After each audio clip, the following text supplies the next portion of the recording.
Hadis Nabi Shallallahu Alaihi Wasallam, di dalam riwayat tersebut dikatakan, saat aku Isra wal Mi'raj, aku diperlihatkan neraka dan paling banyak istri-istri yang berada di dalam neraka.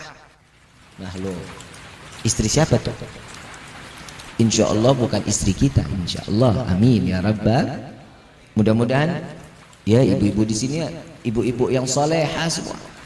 Istri yang taat sama suami, istri yang taat sama Allah, sama Nabi Muhammad sallallahu alaihi.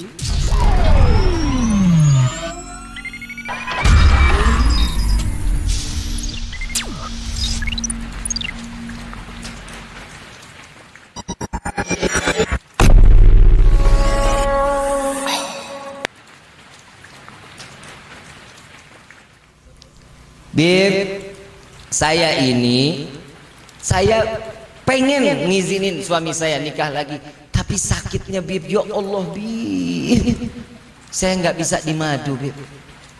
Kalau gitu digula. Nih Iman kayaknya lagi cari ancang-ancang nih Iman nih. Ini kayaknya pelaminan pertama 3 bulan, pelaminan kedua. Kenapa sih yang setiap perempuan ini nggak terima kalau suaminya nikah lagi? Kenapa? Karena jaminannya surga. Syaitan akan membisikkan, nggak boleh, jangan, enak aja, ntar dibagi 2 rezeki lo kurang, ntar uang make up lo berkurang, uang dandanan lo, uang semuanya berkurang, cintanya ntar dibagi, dia lebih cinta sama yang kedua karenanya lebih semok. Kan begitu. Tuh ibu udah dia ngomong, bahaya.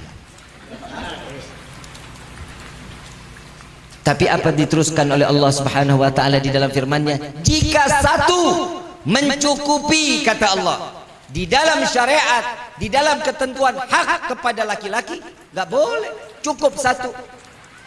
Alhamdulillah. Lega napas Bib. Tuh Pak, denger tuh Pak tuh. Nah sekarang saya juga mau ngasih juga amanah buat ibu-ibu. Kenapa saya banyak nasihatin perempuan? Karena demi Allah, demi Rasulullah, perempuan zaman sekarang yang namanya istri sama suami berani banget. Betul nggak? Melotot sama suami, pulang telat dikit ngoceh sampai subuh. Betul begitu, betul. Saya ngomong banyakin perempuan ini kenapa? Karena di neraka itu paling banyak apa? Laki-laki apa perempuan? Karena nggak ngizinin suaminya kawin lagi. Kembali lagi ke situ. Satu ibu udah pulang, mulai gerah nggak dengerin suami kawin lagi. Dikit lagi juga emak-emak pada pulang nih. Terusin ya, terusin ya. Di neraka paling banyak apa? Perempuan. Apa di dalam kitab Duratun Nasihin, hadis Nabi Shallallahu Alaihi Wasallam, di dalam riwayat tersebut dikatakan, saat aku Isra wal Mi'raj, aku diperlihatkan neraka dan paling banyak istri-istri yang berada di dalam neraka. Nah lo, istri siapa tuh? Insya Allah bukan istri kita, insya Allah. Amin ya Rabbal. Mudah-mudahan ya ibu-ibu di sini, ibu-ibu yang salehah semua. Istri yang taat sama suami, istri yang taat sama Allah, sama Nabi Muhammad sallallahu alaihi wasallam. Yang pertama Siti Fatimah. Kenal Siti Fatimah? Putri tercinta Nabi Muhammad sallallahu alaihi wasallam.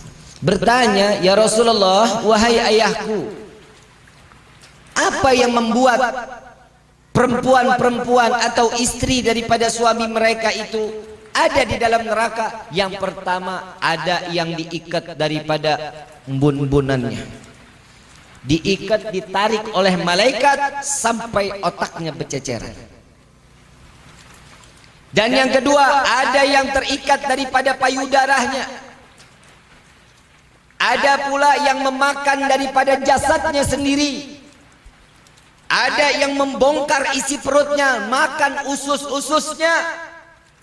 Dan ada juga kalajengking, ada juga yang namanya kelabang masuk daripada kemaluannya sehingga keluar dari duburnya, hancur isi daripada perutnya. Dengar nggak tuh? Serem nggak Bu? Ini bukan dongeng ya, bukan dongeng, tapi ini kenyataan alal haq yang diceritakan oleh baginda Nabi Muhammad sallallahu alaihi wasallam. Siti Fatimah mendengarnya nutup kuping. Siti Fatimah menutup kupingnya sambil menggelengkan kepalanya, nggak sanggup dengarnya. Khawatir dirinya yang akan mendapatkan siksaan tersebut. Sedangkan Siti Fatimah Al-Batul Az-Zahra yang tersucikan dan yang teraman daripada siksa api neraka, masih menangis mendengar suara perempuan seperti itu. Sampai saat itu Siti Fatimah bertanya lagi, ya Rasulullah, tidak tahan aku mendengar daripada ceritamu ini. Aku ingin mendengar apa dosa daripada istri tersebut yang mereka ditarik daripada rambutnya sampai ke ubun-ubunnya, sampai tercecer otaknya, mereka yang sampai mati tidak menutup auratnya. Dan yang kedua, yang menggantungkan daripada payudaranya, mereka yang mengumbar jasad atau badannya untuk dilihat daripada laki-laki yang bukan mahramnya. Yang ketiga, mereka yang memakan daripada daging-daging jasad sendiri karena mereka adalah seorang wanita yang demen berhias untuk dipandang untuk orang lain, bukan untuk menyenangkan suaminya. Yang keempat, kata Nabi, kemaluannya dimasukkan daripada kalajengking dan daripada binatang-binatang yang sangat beracun masuk ke daripada alat kelaminnya, keluar sampai duburnya sehingga digerogoti daripada isi perutnya. Mereka yang tidak menjaga kemaluannya. Yang kelima, mereka yang membuka daripada isi perutnya, memakan makanannya daripada isi perutnya sendiri. Mereka yang menceritakan kejelekan suaminya. Ini kira-kira sayang enggak menuduh, tidak berprasangka pun tidak. Insya Allah mudah-mudahan wanita yang berada di desa ini Allah selamatkan dari siksa tersebut. Saya nggak perlu ibu jawab, perempuan jawab, tapi renung sendiri. Dari sekian banyak yang diceritakan, ada nggak salah satunya yang saya tidak jaga daripada kehormatan suami saya? Sampai Nabi mengatakan, Bu, Pak, untuk menyampaikan kepada istri di rumah.